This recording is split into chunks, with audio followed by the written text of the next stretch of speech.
आयुर्वेद शास्त्र के आद्य दैवत श्री धन्वंतरी, इनको प्रणाम करते हुए उनकी स्तुति करते हुए हम लेक्चर की शुरुआत करेंगे।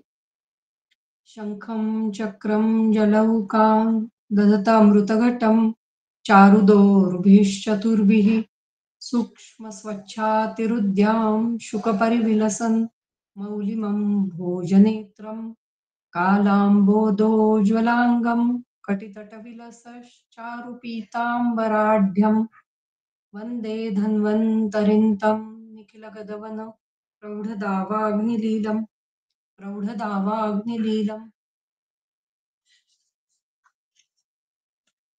हमने रसविमान ये अध्याय शुरू किया था और उसमें सबसे जो पहले पहले श्लोक है वहां पे रस और द्रव्य और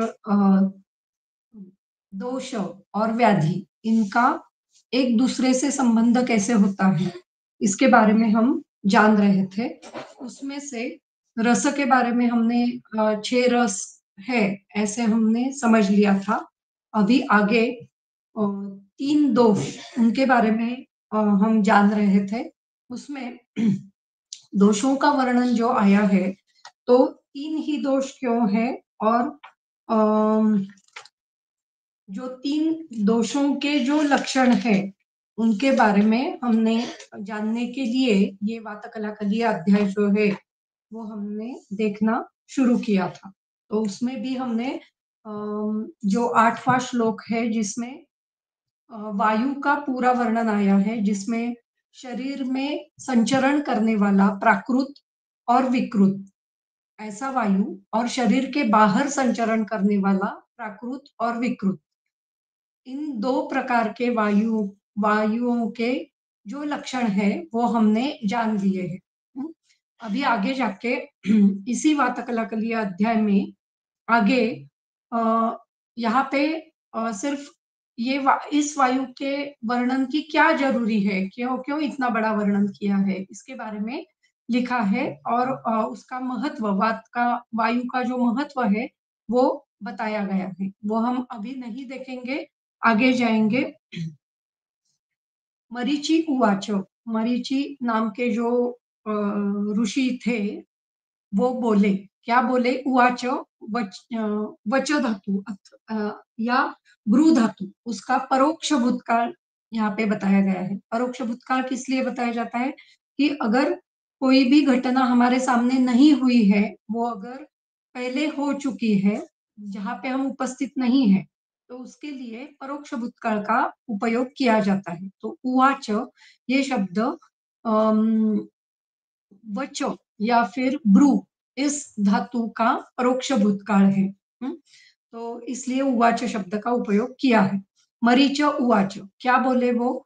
अग्नि ही एव शरीरे पित्तांतर्गतः कुपिता कुपितः शुभाशुभानि करोति। तो अग्नि यही शरीर में पित्त के अंतर्गत कार्य करते हुए पित्तांतर्गतः कुपितः अकुपितः, कुपित होते हुए और अकुपित होते हुए शुभ तथा अशुभ कार्य करता है। तो अग्नि को ही हम पित्त ये अग्नि का ही एक स्वरूप है ऐसे हम जान सकते हैं। तो पांचभौतिक तत्वों को अगर हमने जाना तो हमें समझ में आता है कि पित्त का जो पांचभौतिक संगठन है तो उसमें अग्नि ये प्रधान है। तो इस तरीके से पित्त का वर्णन किया गया है। उसके लक्षण ऐसे है, तद यथा पक्तिम अपक्तिम दर्शनम अदर्शनम मात्रा मात्रत्वम ऊष्मणः प्रकृति विकृति वर्णम शौर्यम भयम क्रोधम हर्षम मोहम प्रसादम इति एव आदीनि च अपराणि द्वंद्वानि। तो वर्णन ऐसा है कि जो कुछ पित्त कुपित होते हुए कौन कौन से कर्म करता है और अकुपित होते हुए कौन कौन से कर्म करता है। तो पहला ही लक्षण है पक्तिम अपक्तिम। तो अन्न का संपूर्ण स्वरूप से पचन करना मतलब मुंह से लेके नीचे तक शोष्यमाण अग्नि तक उसका पाचन होना, ये सभी कार्य पित्त से होता है। और अगर पित्त विकृत स्वरूप से है तो क्या हो जाएगा? तो ये इसमें से कोई भी एक कार्य या फिर अनेक कार्यों की कार्य हमें दिखाई नहीं देंगे।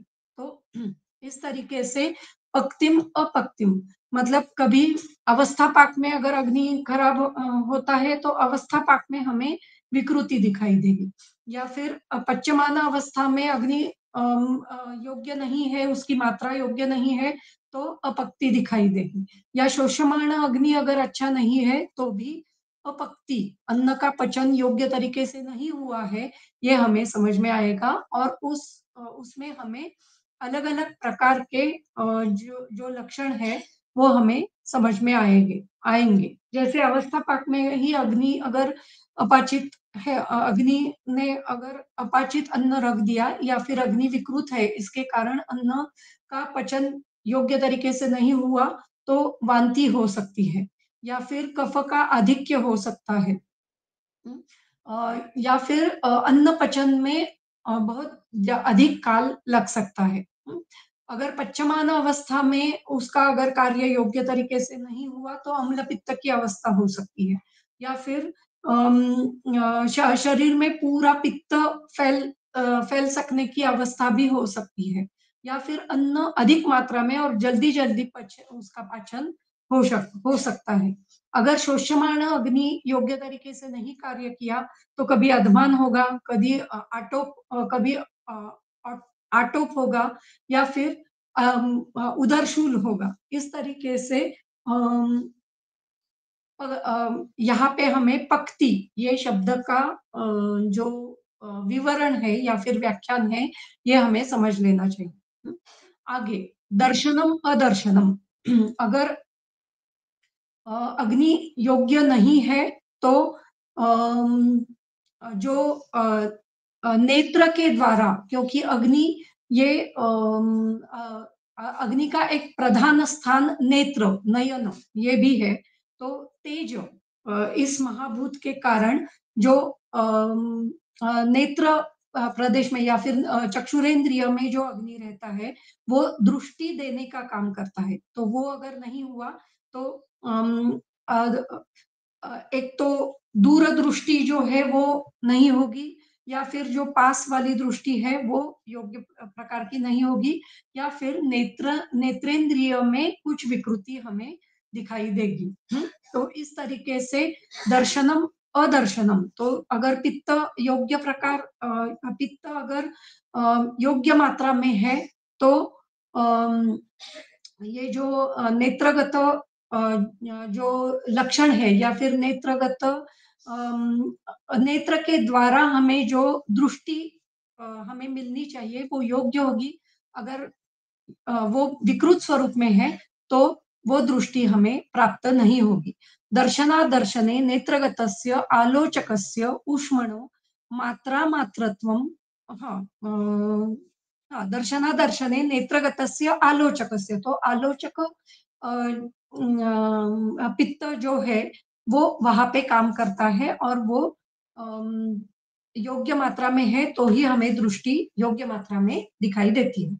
मात्रा मात्रत्वम ऊष्मणः, ये तो फिर से पित्त की जो पच्यमान अवस्था में जो कार्य होता है वो हमें समझना चाहिए। और शरीर का जो ऊष्मा है, मात्रा मात्रत्वम ऊष्मणः, तो किसी का शरीर बहुत ज्यादा मात्रा में उष्ण होता है, किसी का शरीर कम मात्रा में उष्ण होता है। तो अगर शरीर अगर पित्त योग्य प्रमाण में, योग्य अवस्था में, या फिर निराम अवस्था में शरीर में है तो शरीर का ऊष्मा प्राकृत रहेगा। जो सहज ऊष्मा है जन्म से लेके ऊष्मा शरीर में है वही रहेगा। किसी का ऊष्मा अधिक मात्रा में होता है, किसी का कम मात्रा में होता है शरीर ऊष्मा।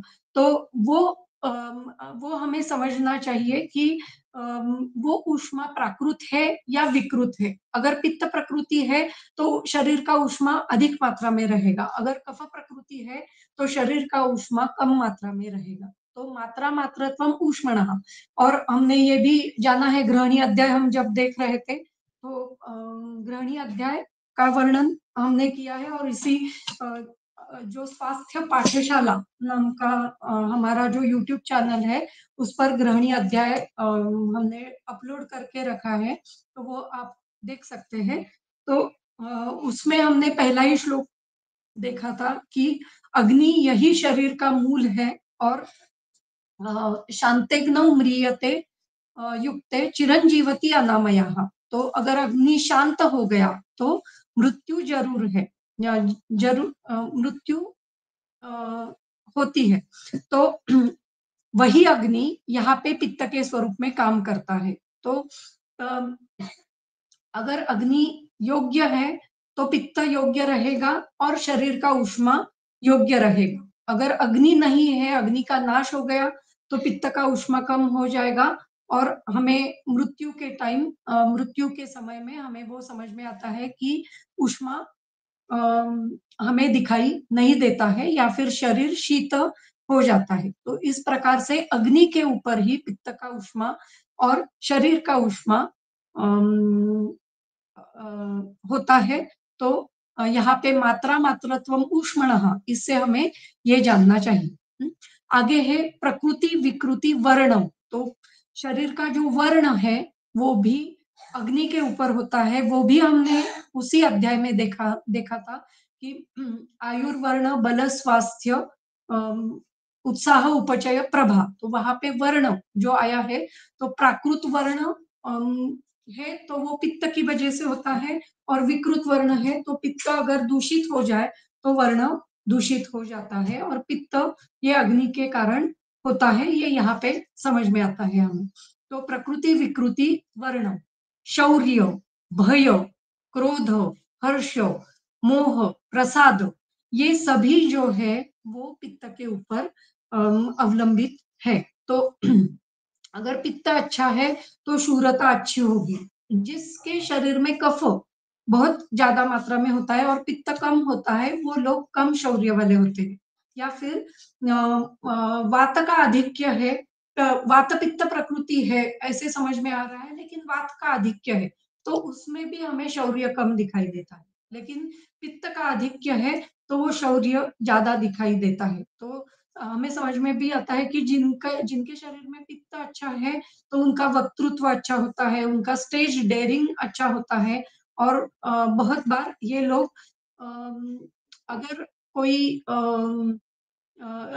अगर समाज में उन इन लोगों को अगर अम, कोई भी असत्य वचन दिखाई दिया या फिर कोई गलत काम दिखाई दिया, तो ये लोग आगे जाके उसका विरोध करने के लिए आगे जाते हैं। तो ये शौर्य उसी पित्त की वजह से आता है। फिर आगे है भय। अगर पित्त अगर ज्यादा मात्रा में आ गया तो भय हो सकता है। हाँ, पित्त अगर बढ़ गया तो भय हो सकता है। तो ये यहाँ पे लिखा है अपराणी च द्वंद्वानि। तो इससे हमें समझ में आना चाहिए कि कहाँ पे शौर्य शौर्य ये प्राकृत अवस्था है। पित्त की प्राकृत अवस्था से शौर्य दिखाई देगा, लेकिन विकृत अवस्था से भय या फिर क्रोध हमें समझ में आएगा। प्राकृत अवस्था से हर्ष दिखाई देगा, प्रसाद दिखाई देगा, लेकिन मोह ये विकृत अवस्था से दिखाई देगा। तो ये जो अपराणी द्वंद्वानी है, तो उसमें हमें समझ में आना चाहिए कि द्वंद्व यहाँ पे मतलब उसका विरुद्ध जो गुण है, वो विरुद्ध उसके पित्त के विरुद्ध गुण से हमें समझना चाहिए। इसका मतलब ऐसा है, अगर जिसके शरीर में शौर्य है, वो अगर उसका पित्त बिगड़ गया तो ये शौर्य कम हो सकता है। तो हमें ये देखना चाहिए कि अगर पहले कुछ काल तक समझो एक टीनेज तक उसका शौर्य बहुत अच्छा है, और फिर बाद में वो बिगड़ गया है, या फिर शौर्य जो शूरता वो दिखाता था वो कम हो गई है, और वो एकदम शांत व्यक्ति हो गया है। तो वो भी हमें वहां पे देखना चाहिए कि उसके पित्त में कुछ गड़बड़ है क्या, पित्त विकृति कुछ दिखाई दे रही है क्या, जिसके कारण उसका शौर्य जाकर अभी भय में उसका परिवर्तन हो गया है। तो ये अब हमें वहां पे देखना चाहिए। तो शौर्य और भय, ये भी विरुद्ध ऐसे ले सकते हैं। शौर्य और भय, क्रोध और हर्ष, मोह और प्रसाद। तो ये एक दूसरे के विरुद्ध ऐसे भी हम यहाँ पे ले सकते हैं, या फिर शौर्य का विरुद्ध एकदम शांत होना, ये भी हम ले सकते हैं। भय का विरुद्ध निर्भय, ऐसे भी ले सकते हैं। तो इस तरीके से ये सभी जो मानसिक स्वरूप के जो लक्षण यहाँ पे दिए हैं, वो भी हमें पित्त के प्राकृत होने के कारण समझने, प्रकृति और विकृति, इन दोनों में हमें समझनी चाहिए, और उसके ऊपर हमें काम करना चाहिए। तो उसके लिए हमें पित्त पित्त पर काम करने वाले, लेकिन उसके साथ मन पर काम करने वाले ऐसे द्रव्यों को यूज करना चाहिए। तो उसमें हमें ब्राह्मी, शंखपुष्पी, या फिर जटामौसी, या महाकल्याणक घृत, इन सभी का उपयोग हो सकता है। तो इस तरीके से पित्त का प्राकृतत्व और विकृतत्व ये हमने यहाँ पे जाना। तो आगे हम टीका भी देख लेंगे। पित्तांतर्गत इति वचनेन शरीरे ज्वालादियुक्त वह्नि निषेधेन पित्त उष्म रूपस्य वह्नेः सद्भावम दर्शयति। तो ये हमें पहले समझ समझ में लेना चाहिए कि पित्तांतर्गत अग्नि ये कैसे काम करता है। तो यहाँ पे हमें पित्तांतर्गत ज्वाला हमें नहीं दिखाई देती है। ज्वालादि युक्त वह्नि का निषेध है। ये हमें पहले समझना चाहिए। जब पित्तांतर्गत अग्नि का कार्य कैसे समझना है हमें, तो ज्वालादि रूप जो अग्नि का स्वरूप है वो हमें यहाँ पे नहीं दिखाई देता है। तो कैसा स्वरूप दिखाई देता है? पित्तोष्म रूपस्य वह्नि है। पित्त का उष्म रूपी जो वह्नि है वही उसका सद्भाव है, वही उसका प्राकृत भाव है। ये यहाँ पे हमें देखना है। सद्भावम दर्शयति, ये यही सद्भाव इन्हीं लक्षणों में हमें समझना चाहिए। न तो पित्तात अभेदम, अग्नि का पित्त से अभेद है, ये पहले हमें समझना है।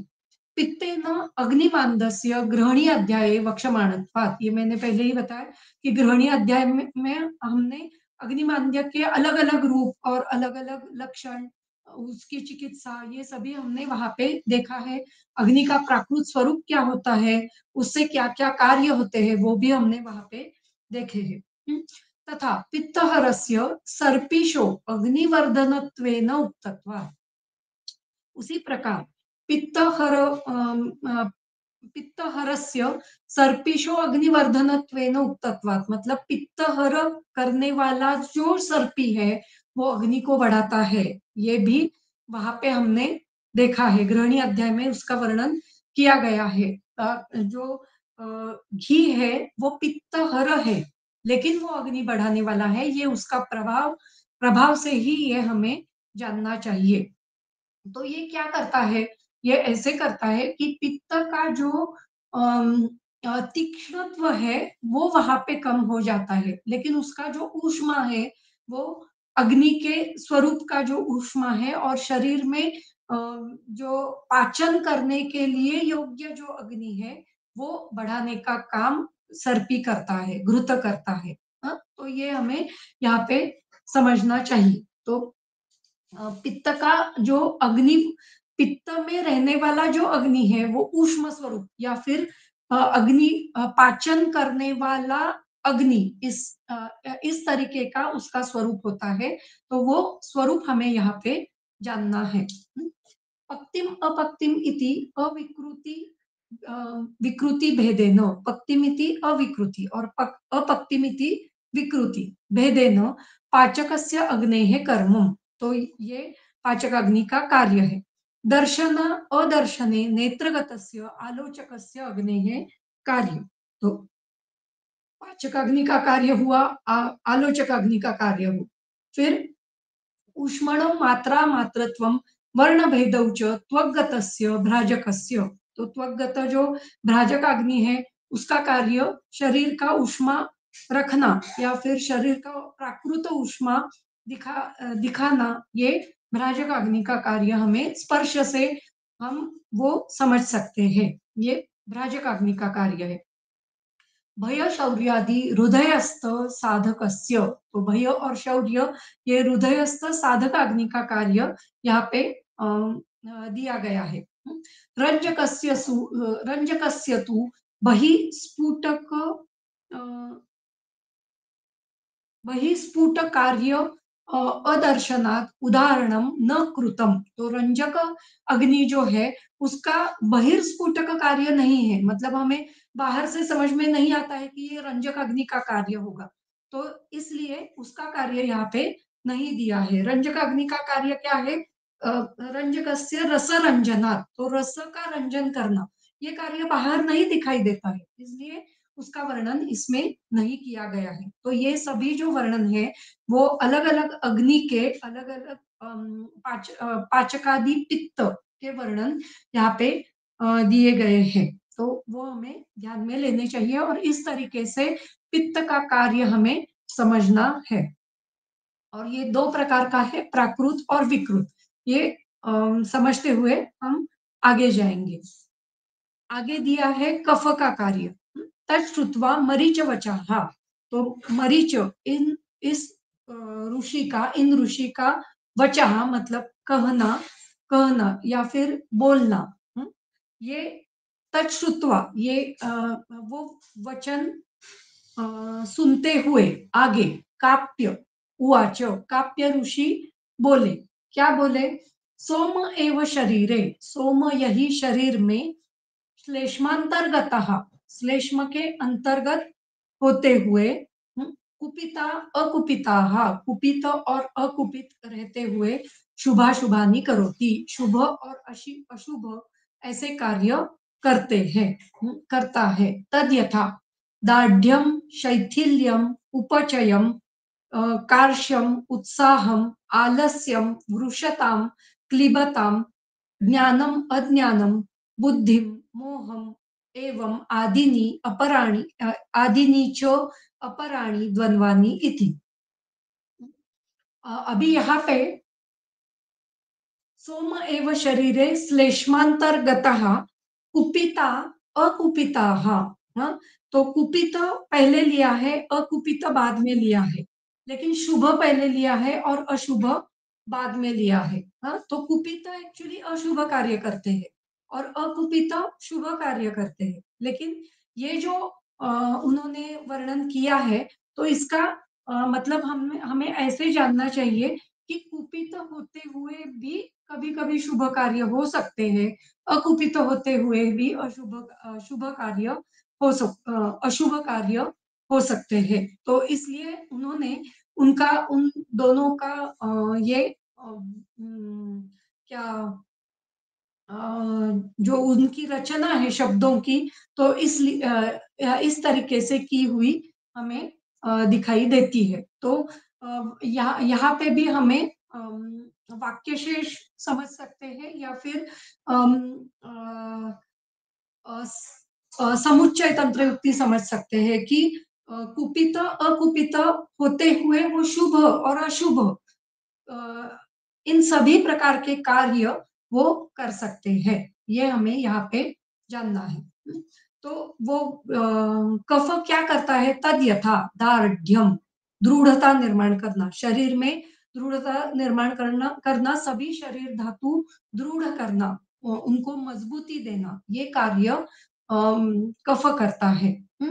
फिर शैथिल्यम, दार्ढ्य का विरुद्ध है शिथिलता, शरीर में शिथिलता निर्माण करना। तो सभी शरीर धातु शिथिल हो जाना, उनका जो प्राकृत टोनिंग है वो नहीं मिलना और शरीर धातु शिथिल हो जाना।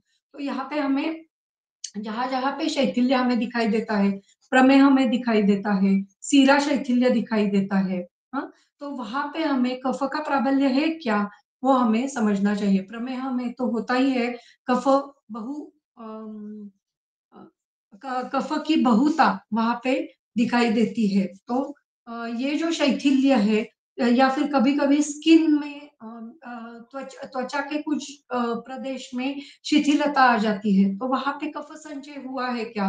वो हमें समझना चाहिए। तो दृढ़ता लाने के लिए कफ को कम करना, ये कार्य हमें करना चाहिए। वहाँ पे तिक्त, कटु, कषाय इन रसों का हमें अ, चयन करना चाहिए, उन रसों का प्रयोग वहाँ पे करना चाहिए। फिर आगे उपचयम, कार्श्यम, तो कफ अगर प्राकृत स्वरूप में है, तो उपचय हो जाता है, शरीर बढ़ जाता है। उपचय, चय ची चिनोती ये धातु है, उपचय ये ल्यबंत है, उप अधिक ची ऐसा शब्द है और ल्यबंत लगाया है। तो उपचयम इसका मतलब ऐसा है कि उपचय होना, शरीर दृढ़ होना। कार्श्यम, कृशता, शरीर में कृशता आ जाना, ये विकृत कफ का कार्य है। तो अगर कृशता है, तो शरीर बहुत ही मतलब बचपन से ही कृशता है, तो हमें बचपन से कफ बढ़ाने के लिए कुछ कार्य करना चाहिए। तो अभ्यंग करना या फिर बलवर्धक आहार का सेवन करना, ये बचपन से ही हमें करना चाहिए, तभी वो कार्य कम होता है और बल प्राप्ति हो जाती है। लेकिन एक कुछ साल जाने के बाद या फिर 30-40s में अगर हम कृशता कम करने के लिए लेंगे, तो वो नहीं होगा। वो पहले से ही हमें बचपन से ही करनी चाहिए। और उसमें सिर्फ खाना देना ये जरूरी नहीं है, उसके साथ व्यायाम करना और अम, फिर उसके साथ बलवर्धक आहार उसका चयन होना जरूरी है, क्योंकि सिर्फ खाना देने से मेद बढ़ेगा, लेकिन उसके साथ अगर व्यायाम योग्य तरीके से होगा, तो बाकी के धातुओं की भी वृद्धि योग्य तरीके से होगी। तो इस तरीके से उपचय कार्य, उत्साहम आलस्यम, उत्साह होना शरीर में, हर्ष होना, उत्साह होना, कुछ भी काम करने की ताकत होना, अम, अ, ये जो है इसे उत्साह कहा जाता है। आलस्य इति अम, उत्साह नहीं होना, उत्साह के विरुद्ध कुछ काम करने की इच्छा नहीं होना, ये आलस्य है। वृषता, वृषता मतलब वाजीकरण योग्य होना, या फिर जो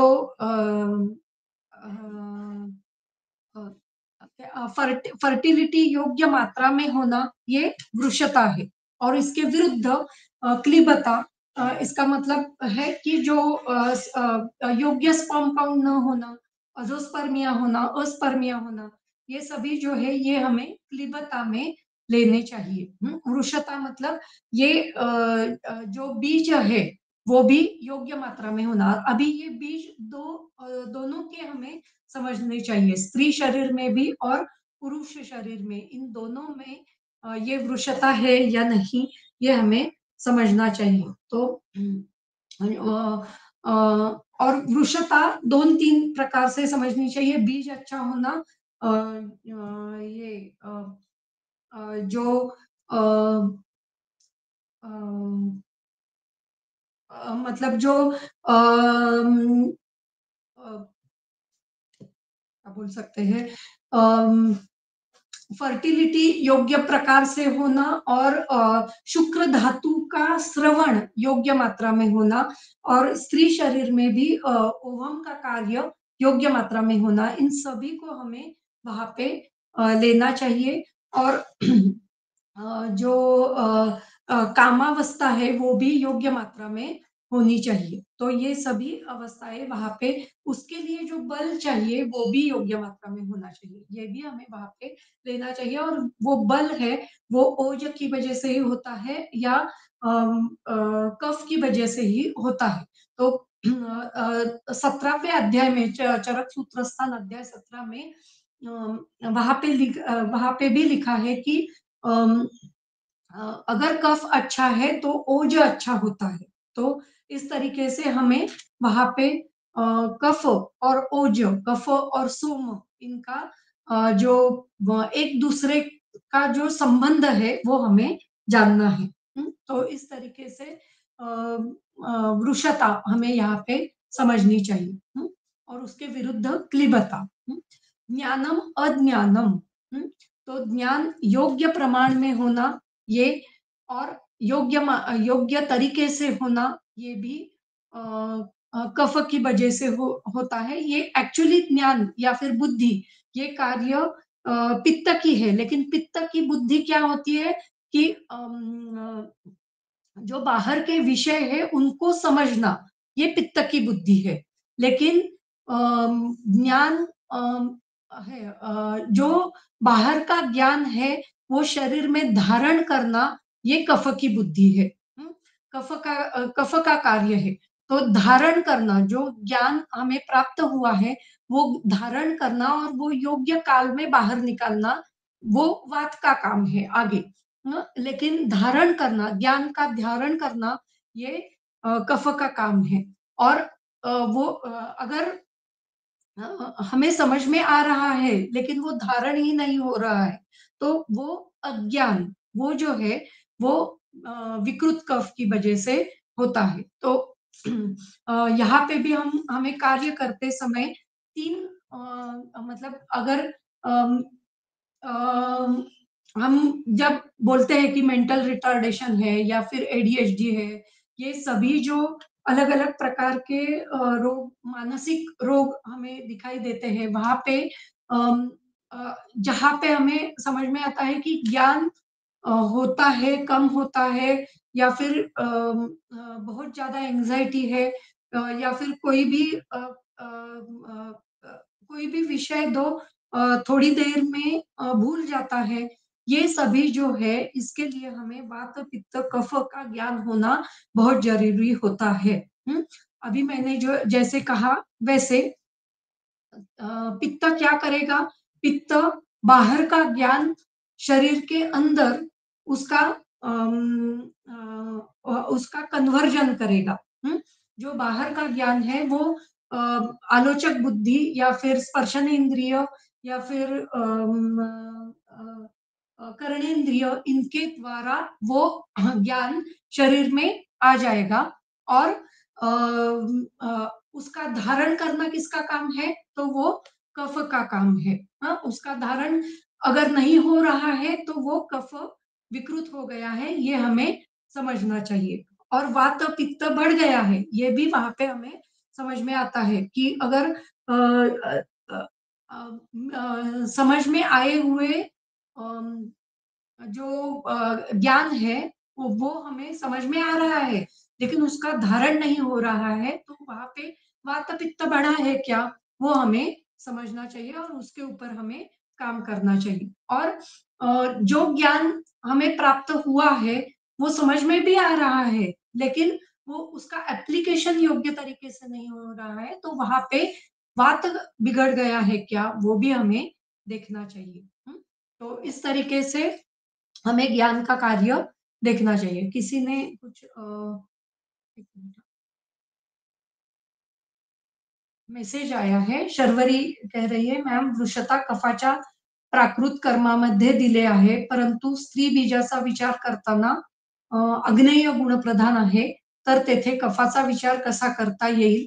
किंवा स्त्री बीजासाठी कफाचे कर्म कसे समजून घ्यावे?" ओके.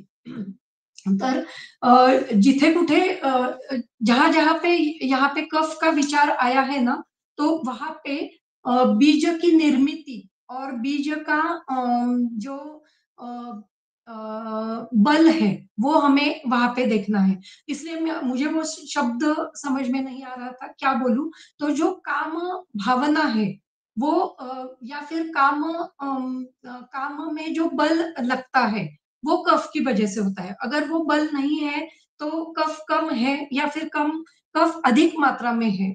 जो अगर शरीर में मोह ज़्यादा है या फिर कफ विकृत हो गया है, तो मोह ज़्यादा होगा या फिर अम, क्या आलस्य ज़्यादा होगा, तो जो काम भावना है, वो भी योग्य तरीके से नहीं होगी। तो ये भी हमें वहाँ पे देखनी चाहिए कि वो विकृत कफ की वजह से है क्या? और वो स्त्री को भी हो सकती है, तो वो वहाँ पे हमें देखना है। जो आग्नेय का आपने अभी यहाँ पे क्वेश्चन पूछा, वो बहुत अच्छा है।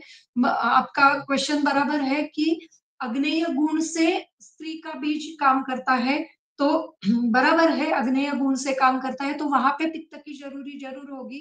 तो उसकी जो मतलब उसका जो वीर्य है या फिर जो क्वालिटी है वो अग्नेय गुण से है। स्त्री बीज की क्वालिटी जो अग्नेय गुण से है, लेकिन उसका जो स्ट्रक्चर है वो स्ट्रक्चर तैयार होना ये कफ का काम है। तो अगर बीज योग्य प्रकार से तैयार ही नहीं हो रहा है तो भी हमें वो देखना चाहिए कि उसमें कफ अधिक मात्रा में है क्या। पीसीओडी में भी जो जहाँ पे बीज अधिक मात्रा में उत्पन्न हो जाते हैं तो वहां पे वात है या कफ है वो भी हमें देखना चाहिए। अगर अधिक मात्रा में और बहुत जल्दी जल्दी तैयार हो रहे हैं तो वहां पे वात कार्य कर रहा है। और अगर वो बड़े बड़े हो रहे हैं मतलब उसका जो साइज अगर बढ़ रहा है तो वहां पे कफ कार्य कर रहा है, ऐसे भी हम समझ सकते हैं। तो क्लिबता में क्लिबता में तो बहुत सारे हमें क्या बोल सकते हैं, बहुत सारे विषय आ सकते हैं। क्लिबता ये एक शब्द है लेकिन उसमें बहुत सारे विषय आ सकते हैं जिसमें इनफर्टिलिटी है, पीसीओडी है, फिर फाइब्रॉइड है, फाइब्रॉइड की वजह से कुछ अगर ये हो रहा है या फिर अगर अंडकोश में कुछ वो क्या बोलते हैं रेडिश ये बीज हो जाता है, चॉकलेट सिस्ट होना। तो ये सभी जो है वो विषय यहाँ पे हम ले सकते हैं। उसमें स्पर्म काउंट कितना है, अजोस्पर्मिया है या फिर उसकी मोटिलिटी कितनी है, उसका स्ट्रक्चर कैसे बन रहा है, ये सभी बातें हैं वो वृषता और क्लिबता इन दोनों में हमें लेनी चाहिए। तो उसमें कौन सा दोष कार्य कर रहा है, कौन से दोष की अधिकता है, कौन सा दोष प्राकृत है और कौन सा दोष विकृत हो गया है, ये हमें यहाँ पे देखना चाहिए। जैसे मैंने अभी ज्ञान के बारे में बताया कि ज्ञान का आना शरीर में उसका पचन होना ये पित्त का काम है, उसका धारण होना कफ का काम है और उसका एप्लीकेशन होना ये वात का काम है। उसी प्रकार इसका भी हमें समझना चाहिए कि वात उसमें वात का कार्य क्या है, पित्त का कार्य क्या है और कफ का कार्य क्या है। तो इस प्रकार हमें अलग अलग रूप से वात पित्त और कफ के अलग अलग कार्य हमें इतने सूक्ष्म स्वरूप से हमें समझने चाहिए। तो आया समझ में शर्वरी? Yes ma'am. फिर आगे मोहम बुद्धि मोहम। हाँ, तो बुद्धि ये भी यहाँ पे फिर से धारण शक्ति ऐसे ही हमें लेना चाहिए, बुद्धि होना और बुद्धि पर मोह होना। तो अगर कफ अधिक मात्रा में है वो विकृत हो गया है तो मोह हो जाता है, कुछ समझ में ही नहीं आता हम क्या कर रहे हैं, क्या खा क्या सामने वाला क्या बोल रहा है, क्या कर रहा है वो समझ में ही नहीं आता। और उसकी वजह से उसका रिस्पॉन्स भी मोह के जैसा ही दिखाई देता है। यहाँ पे मोह ये हम रोग ऐसा भी ले सकते हैं, लक्षण यहाँ पे ज्यादातर लक्षण के स्वरूप में ही मोह हमें लेना चाहिए। तो बुद्धि इसका मतलब है योग्य तरीके से ज्ञान होना और वो धारण होना उसका। लेकिन मोह इसका अर्थ ऐसा है कि वो समझ में ही नहीं आ रहा है तो धारण तो होगा ही नहीं। तो क्योंकि वहां पे कफ का आवरण है, जो सभी जो इंद्रिय है उस पर कफ का आवरण हो गया है। तो जो बुद्धेंद्रिय और वहां यहाँ पे भी बुद्धेंद्रिय जो है मतलब जो स्पर्शनेन्द्रिय या फिर उसकी जो बुद्धि है उसके ऊपर कफ का आवरण होने के कारण मोह हो गया है। तो इस प्रकार से अलग अलग हमें जो कार्य है शरीर के उसमें कफ की विकृति और कफ का प्राकृतत्व ये हमें यहाँ पे समझना है। तो इस प्रकार यहाँ पे हमने वात पित्त और कफ इन सभी का जो प्राकृतत्व और विकृतत्व हमने इस अध्याय से देख लिया है। अभी हम फिर से विमान स्थान में जाएंगे। विमान स्थान का यही अध्याय पहला ही अध्याय हम देख रहे थे, उसमें हमने रस का श्लोक देखा था और वात पित्त कफ का श्लोक देखा था। उस उसके प्राकृत विकृत कर्म के लिए हमने वो सूत्र स्थान का अध्याय देखा। तो ते प्रकृतिभूताः शरीर उपकारकाः भवन्ति विकृतिम् आपन्नास्तु खलु नानाविधैः विकारैः शरीरम उपतापयन्ति। तो ये हमने स्पष्टीकरण वहां से देख लिया है। आगे जाएंगे। तत्र दोषम एकैकम त्रयः त्रयः रसः जनयन्ति। त्रयःश्च त्रयःश्च उपशमयन्ति। तद्यथा कटुतिक्तकषायाः वातं जनयन्ति मधुर अम्ललवणाः तु एनं शमयन्ति। कटु अम्ललवणाः पित्तं जनयन्ति मधुरतिक्तकषायाः तु एनं शमयन्ति। मधुर तिक्त कषायाः अधिक तु अधिक एनम अधिक शमयन्ति। मधुर अम्ल लवणाः श्लेष्माणं जनयन्ति कटु तिक्त कषायाः तु एनम शमयन्ति। तो यहाँ पे अभी दोष और रस इनका एक साथ क्या संबंध है इसके बारे में बताया है। ये तो सभी मतलब हम बचपन से जानते हैं, ऐसा हम मान सकते हैं कि जो कोई भी पहले बीएमएस के फर्स्ट स्टैंडर्ड में आता है उनको ये सभी मालूम होता है, क्योंकि वाग्भ है अष्टांग हृदय के पहले ही अध्याय में इसका वर्णन किया गया है। तो इसके लिए हम डायरेक्टली उसकी टीका ही देखेंगे। रसानाम असंसृष्टानाम कर्म आह तत्र इत्यादि। असंसृष्ट रस के ये कर्म है। असंसृष्ट मतलब एक दूसरे में नहीं मिले हुए, मतलब कटु तिक्त और कषाय एक साथ नहीं लेना है। कटु अलग लेना है, तिक्त अलग लेना है, कषाय अलग लेना है। तो कटु रस ये भी वात उत्पन्न कर सकता है, तिक्त रस ये वात उत्पन्न कर सकता है और कषाय रस वात उत्पन्न कर सकता है। तो असंसृष्ट एक एक रस एक एक वायु का एक एक दोष उत्पन्न कर सकते हैं। रसानाम असंसृष्टानाम कर्माह तत्र इत्यादि। इसलिए यहाँ पे लिखा है दोषम एकैकम। अनेन च रस कर्म उपदेशेन दोषाणामपि तत् तत्तद् रस उत्पाद्यत्वं तथा तद रस उपशमनीयत्वम उक्तम आह। अभी रस के कर्म के बारे में बताना वो चाहते हैं, इसलिए मतलब पहले सिर्फ रस के बारे में बताया और रस योग्य तरीके से रस का सेवन हमने किया तो शरीर का उपचय हो जाता है, और अगर योग्य प्रकार से नहीं उपयोग किया तो दोष उत्पन्न या फिर दोषों का प्रकोप होता है, इसका वर्णन उन्होंने किया। तो वो प्रकोप कैसे होता है और प्राकृत वात पित्त कफ की उत्पत्ति कैसे होती है इसके बारे में यहाँ पे बताया गया है।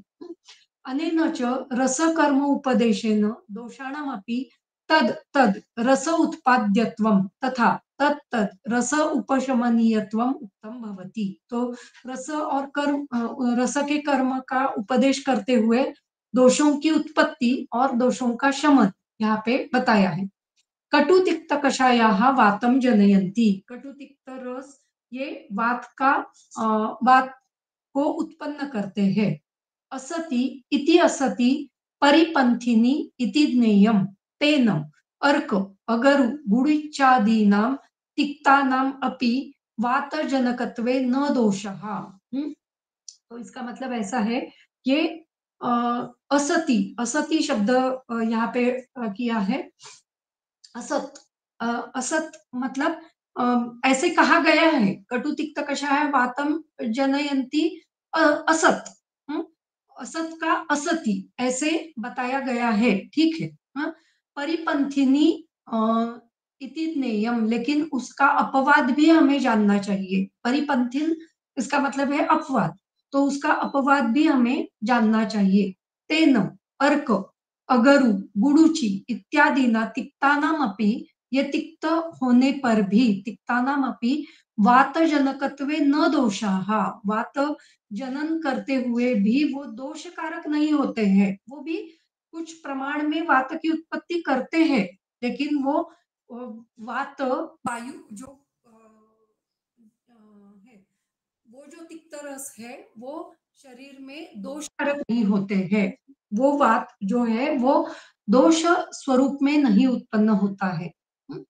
उसी प्रकार तत्र ही उष्णवीर्यता परिपंथिनी विद्यते। तो उष्णवीर्यता मतलब उष्ण वीर्य वाले जो रस है उसकी परिपंथिनी हम यहाँ पे बताते हैं। तेन न ते वातम जनयन्ति, सॉरी, तत्र उष्णवीर्यता परिपंथिनी विद्यते। यहाँ पे क्या होता है, उनकी जो उष्णवीर्यता है, ये जो अर्क अगुरी अगुरु और गुडुची, उनकी उष्णवीर्यता परिपंथिनी होती है। ये उष्णवीर्यता के कारण वो वात को उत्पन्न नहीं करते हैं। तेन न ते वातम जनयन्ति इति आद्य अनुसरणीयम, ये हमें जानना चाहिए कि उनकी जो उष्णवीर्यता है वो तिक्त रस को मारक होती है। वो तिक्त रस के कारण उत्पन्न होने वाले वात को कम करती है और उष्णवीर्यता से ही ये जो रस है या ये जो द्रव्य है वो काम करते हैं। तो इसलिए हमें वो अपवाद भी हमें यहाँ पे समझने चाहिए।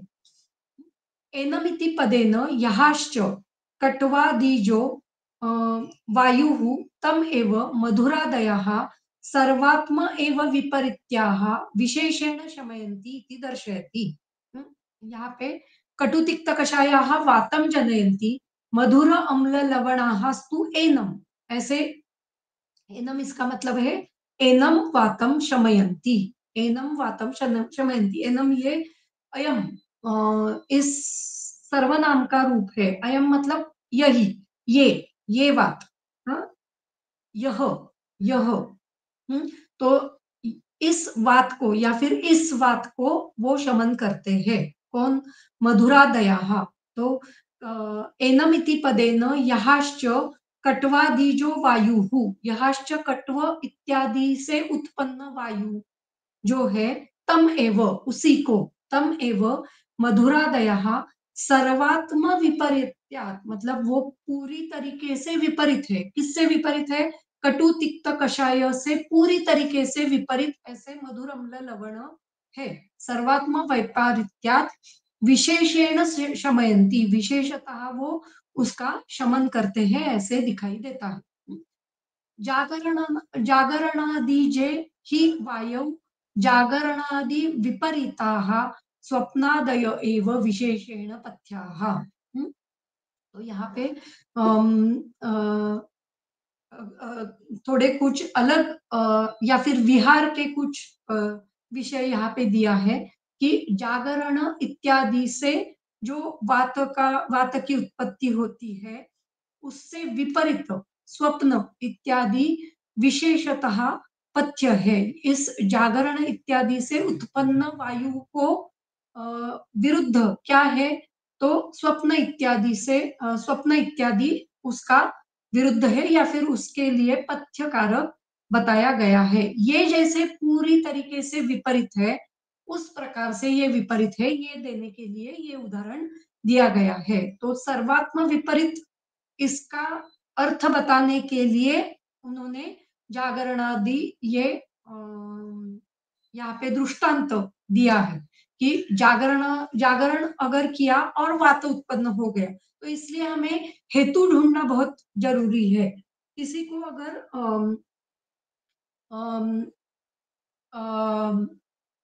अचानक से हेडेक शुरू हो गया, शिरशूल हो गए, और वो हमारे पास आ गया, तो हमें हेतु देखना बहुत जरूरी है कि जागरण है क्या, पहले 2-3 दिन जागरण हुआ है क्या, ये हमें समझ लेना चाहिए। अगर जागरण है और वात की वजह से हमें दिखाई देता है तो उसके लिए स्वप्न यही उसका उपाय है। कितना भी आप दवाई दो, दवाई से वो जाने वाला नहीं है। उसके लिए स्वप्न यही दवाई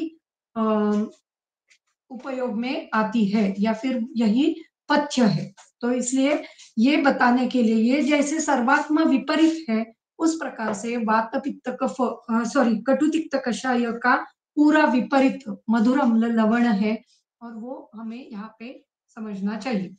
एवं पित्त श्लेष्मणोः एव एनम एनद एनम शब्दयोः तात्पर्यं दर्शयति। तो यहाँ पे भी मधुर अम्ल लवणाः श्लेष्माणं जनयन्ति, कटु तिक्त कषायाः तु एनम, एनम मतलब श्लेष्माणम। उसी प्रकार कटु अम्ल लवणाः पित्तम जनयन्ति, मधुर तिक्त कषायः तु एनम। यहाँ पे एनम इसका मतलब है ये एनत, एनत या फिर एनम, ये शब्द यहाँ पे यूज किया है। तो एनम ये शब्द जो है वो अयम इस धातु से आया है, या फिर एनद, एनद मतलब अ, अ, ये भी अयम शब्द का ही पर्यायवाचक शब्द है। तो एनत एनम ऐसा रूप वहां पे होता है। तो यही हमें लेना चाहिए कि वहां पे पित्त या फिर कफ, हमें वहां पे उन्हीं शब्दों का विचार वहां पे करना चाहिए।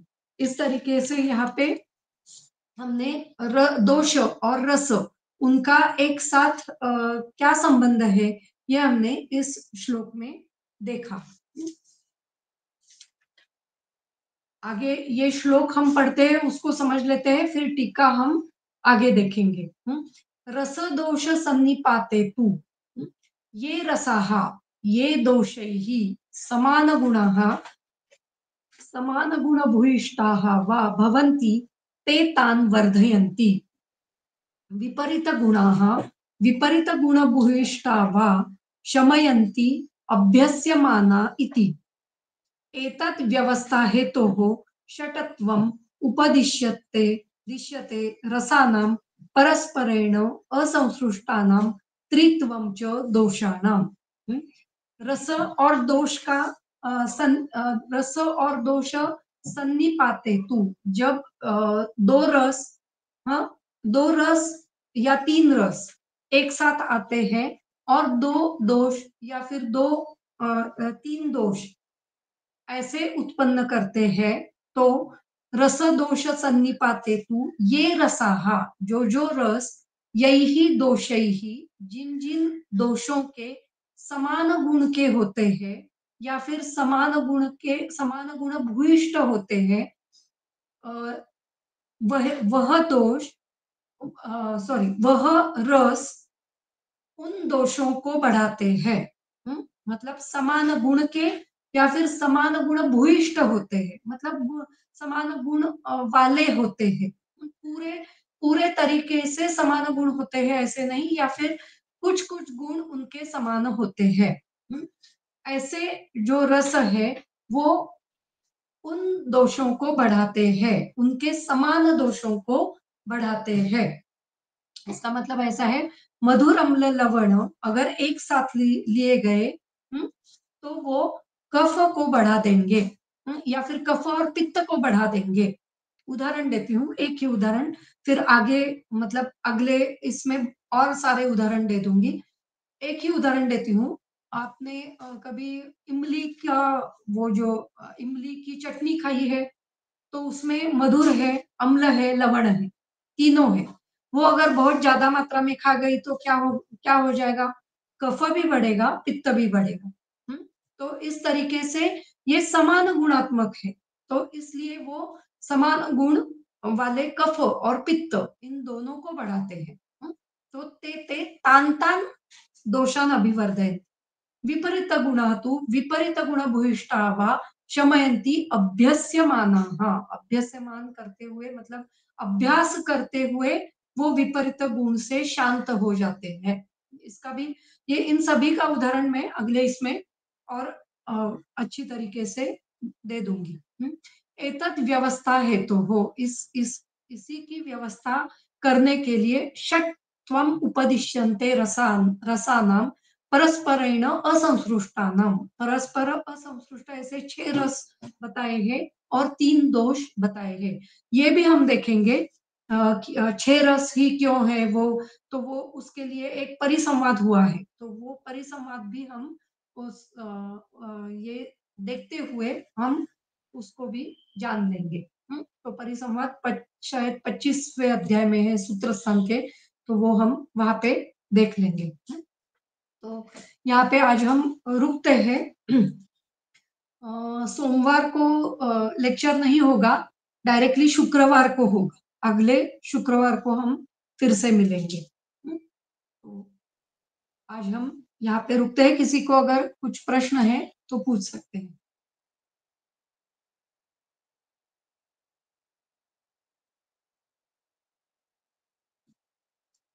मगाच कळलं ना शर्वरी? हो मॅडम, कळलं.